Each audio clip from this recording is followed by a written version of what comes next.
नमस्कार, India news के मंच में हरदा से आप सभी का स्वागत है। और हरदा वो शहर है, वो जिला है जो कि मध्य प्रदेश का सबसे समृद्ध किसानों का जिला कहा जाता है। इस जिले में किसानों के लिए बहुत कुछ हुआ। एक अरसा था जब किसान उम्मीद लगाते थे कि हमारे लिए कुछ हो। आज इसी विषय पर चर्चा करने के लिए मेरे साथ में कृषि मंत्री मौजूद हैं और साथ ही वो जुड़ेंगे मध्य प्रदेश के किसानों के साथ। कमल पटेल साहब, यदि आप में जो सुन पा रहे हैं तो आपका बहुत बहुत स्वागत है। और पटेल साहब, सबसे पहला सवाल मैंने यही जानना चाहूंगा कि इस जिले को कहा जाता है मध्य प्रदेश का पंजाब, यानी समृद्ध किसानों का जिला। इस सपने को साकार करने के लिए क्या क्या करना पड़ा, किस तरह के विजन रहा? और कृषि कर्मठ अवार्ड में अगर हम बात करते हैं तो निश्चित रूप से मध्य प्रदेश ने अचीवमेंट रखा है। सर, क्या रहा, किस तरीके से इस सफर को आपने तय किया? पटेल साहब।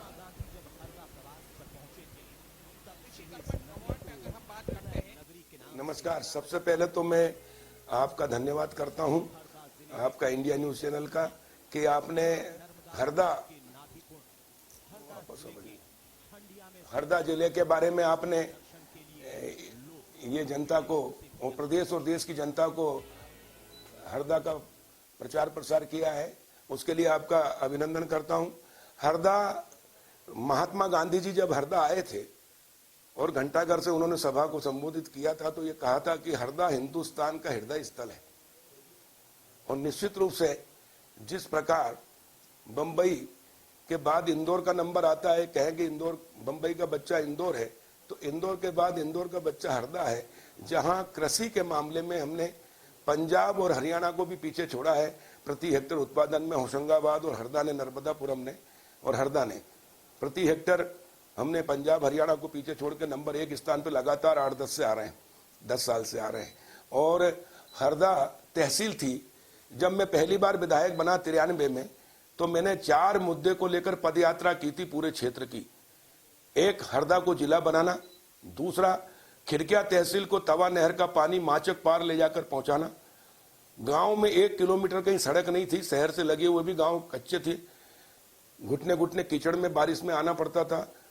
तो गांव को सड़कों से, पंचायत मुख्यालयों को सड़कों से जोड़ना और भ्रष्टाचार मुक्त प्रशासन देना, ये 4 मुद्दे को लेकर मैंने पूरे विधानसभा में विधायक बनने के बाद पदयात्राएं की थी। और जब मैं गांव में गया, गुप्तेश्वर मंदिर चारवा से भगवान गुप्तेश्वर का आशीर्वाद लेकर, और शोभापुर गांव में नदी पार करके गया 2 किलोमीटर पर, तो वहां गांव के लोगों ने मुझे हाथ पकड़कर देखा कि कैसे हैं। तो मैंने कहा, दादा मैं तो अभी 2 ही किलोमीटर से आया हूं, थका नहीं हूं, क्यों दबा रहे हो? बोले, नहीं, हम जिंदा विधायक देख रहे हैं कि कैसा होता है हाथ लगा के। पहली बार आजाद भारत में हमारे गांव में कोई विधायक आया है, नहीं तो चुनाव के पहले आते थे, बाद में कोई पलट के नहीं आता था। और इसलिए मैं गांव गांव गया, एक एक व्यक्ति से जुड़ा, उनकी समस्याएं सुनी, कहाँ नदी है, कहाँ नाले हैं, कहाँ रोड बनाना है, कहाँ पीने के पानी की समस्या है, कहाँ सिंचाई की व्यवस्था करना है, कहाँ वनवासियों की तकलीफ है पीने के पानी की। और इस प्रकार पूरे क्षेत्र में घूमकर मैंने ये 4 समस्याओं का अवगत कराया। और मुझे बताते हुए खुशी है कि मैं पहले ही कार्यकाल में विपक्ष का विधायक होते हुए मैंने जन आंदोलन खड़ा किया और हरदा को जिला बनवाया 6 जुलाई 1998 को। उसके बाद आज खुशी से बता रहा हूं मैं, गर्व के साथ, संतोष के साथ, कि हर गांव को सड़कों से जोड़ने में हमने सफलता प्राप्त की है। जो नदियां हैं वहां ब्रिज भी बनाए हैं, लेकिन जो रह गए हैं उनके यहाँ ब्रिज और बनाएंगे। और हरदा जिले को हिंदुस्तान का नंबर 1 जिला बनाना मेरा सपना है। उस सपने को जनता के सहयोग से, प्रदेश और केंद्र सरकार, माननीय मुख्यमंत्री शिवराज जी और प्रधानमंत्री नरेंद्र मोदी जी के आशीर्वाद से हरदा जिला हर क्षेत्र में नंबर 1 बने, इसका मैं प्रयास कर रहा हूं। जनता के सहयोग से, जनप्रतिनिधियों के सहयोग से, और अधिकारी कर्मचारी भी पूरा सहयोग करते हैं। और मुझे खुशी है कि आज मध्य प्रदेश का हरदा जिला अग्रणी जिलों के अंदर है। सिंचाई में हम नंबर 1 हैं, गेहूं उत्पादन में हम नंबर 1 हैं, चना उत्पादन में प्रदेश में हम नंबर 1 हैं, मूंग उत्पादन में हम नंबर 1 हैं, अन्य चीजों में भी हम नंबर 1 बनने जा रहे हैं। और इस छोटे से जिले को, पहले 3 तहसील थी, जब मैं राजस्व मंत्री बना तो मैंने 6 तहसील बनाई। पहले हरदा, खिड़कियां और टिमरनी ही तहसील थी। माननीय मुख्यमंत्री शिवराज जी के आशीर्वाद से, मार्गदर्शन में हमने हंडिया, रेहडगांव और सिराली को भी तहसील बनाया और 3 की 6 तहसील बनाकर एक अच्छा जिला, विकसित जिला बनाने का संकल्प लिया। हमने माचक पार नहर ले गए, जिससे खिड़किया के क्षेत्र में भी अब नहर का पानी मिल रहा है। और अब 100% माननीय मुख्यमंत्री जी से घोषणा कराई कि हरदा जिला 100% सिंचित होगा। और इससे गंजाल मोरन डैम भी अब स्वीकृति हो गई है, टेंडर भी हो गए हैं, डीपीआर भी बन गई है। 1 महीने 2 महीने के बाद हम माननीय मुख्यमंत्री जी को लाकर उसका भूमि पूजन कराएंगे और 2023-24 तक 100% हरदा जिले को सिंचित करने में हमें सफलता मिलेगी और प्रदेश का पहला जिला होगा जो 100% सिंचित होगा, जिससे किसान की आय प्रधानमंत्री के सपना के अनुसार 2 गुनी, 3 गुनी और 4 गुनी हो जाए।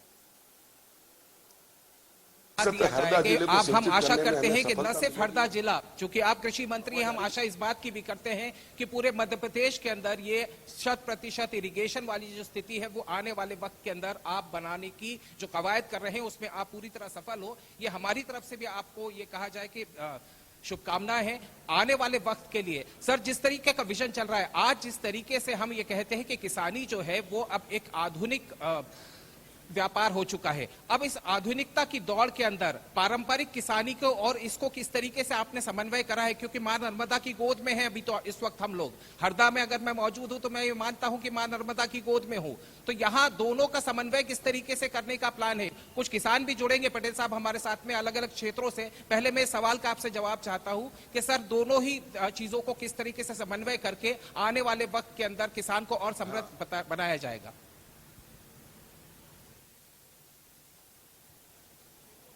मैं आपने बहुत अच्छा प्रश्न किया है।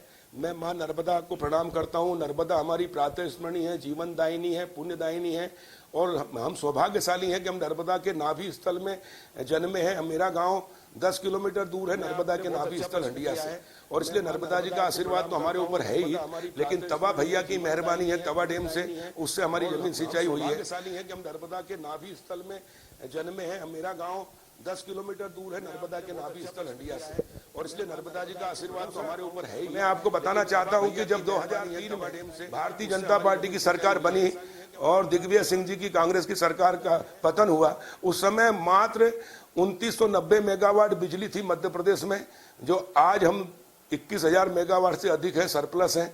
और सिंचाई जहां 7.5 लाख हेक्टेयर थी, आज हम 41 लाख हेक्टेयर से अधिक है और 65 लाख हेक्टेयर का हमने संकल्प लिया माननीय मुख्यमंत्री जी के नेतृत्व में।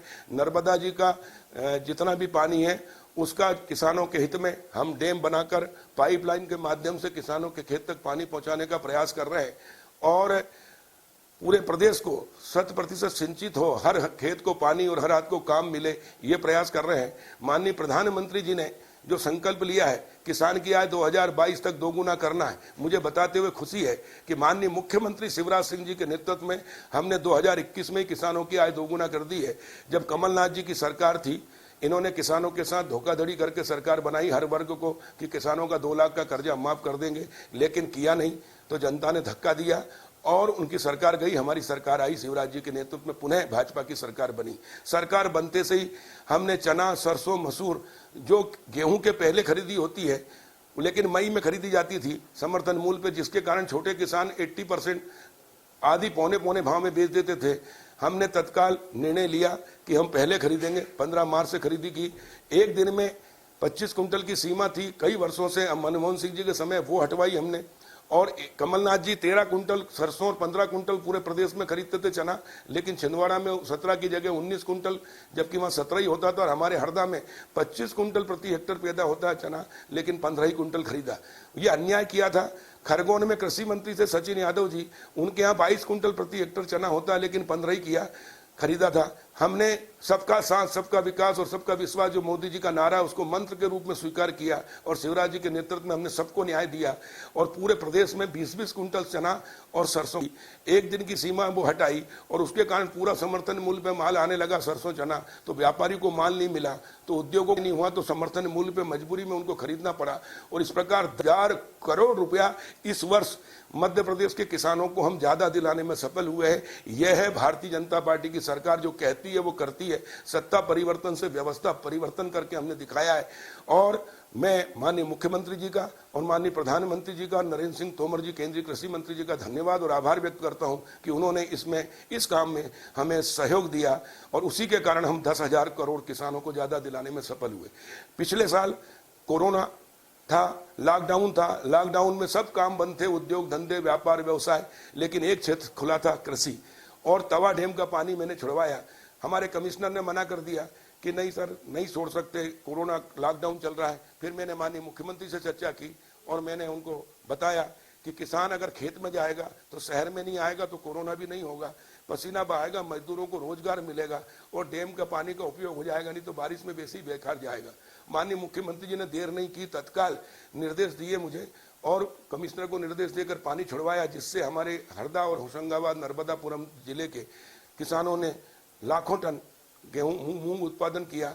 और इस बार भी 1,25,000 हेक्टेयर में मूंग हरदा में और 2,08,000 हेक्टेयर में, जिससे हमारे हरदा होशंगाबाद नर्मदापुरम में और इस प्रकार किसानों ने 3 लाखों टन मेट्रिक टन उत्पादन करने में सफल हुए और समर्थन मूल्य हमने मूंग खरीदा है, जिससे 7,196 रुपए प्रति क्विंटल का किसानों को मिल रहा है। नहीं तो ये अभी खरीदते नहीं तो 3 और 4,000 रुपए बिकता, किसानों को प्रति क्विंटल 3 से 4,000 का नुकसान होता। मैं माननीय मुख्यमंत्री जी का फिर से हृदय से किसानों की ओर से धन्यवाद करता हूं, भारत सरकार का आभार व्यक्त करता हूं कि उन्होंने किसानों के हित में ये निर्णय लिया, ऐसे कोरोना के संकट के समय, आर्थिक संकट के समय। लेकिन हमारे लिए किसान भगवान है, किसान के लिए हम सब कुछ करने को तैयार हैं और इसी कारण हमने किसानों के हित में निर्णय लेकर किसानों को हजारों करोड़ का फायदा पहुंचाया, नहीं तो किसान घाटे की खेती करता। और इसलिए मुझे बताते हुए खुशी है कि माननीय मुख्यमंत्री शिवराज जी के नेतृत्व में मध्य प्रदेश ने देश में नंबर 1 स्थान प्राप्त किया है। हम सबने सुना और इस विजन के साथ हम ये जानना चाहते हैं, क्योंकि यहाँ आपके साथ कुछ और किसान भी बात करना चाहते हैं, न सिर्फ एक जिले के बल्कि 4 जिले के किसान हैं जो कि आपसे बात करना चाहते हैं। मैं पीसीआर से कहूंगा कि जो सबसे पहले आप छिंदवाड़ा से पैच कीजिए, जो कृषि मंत्री जी से सीधे तौर के ऊपर अपने सवाल रखेंगे। पटेल साहब, छिंदवाड़ा से हमारे साथ में एक किसान जुड़ रहे हैं जो सीधे आपसे सवाल करेंगे। ये मंच खुला मंच है और इस मंच के ऊपर किसान के सवालों का जवाब आज कृषि मंत्री इंडिया न्यूज के इस मंच पर देंगे।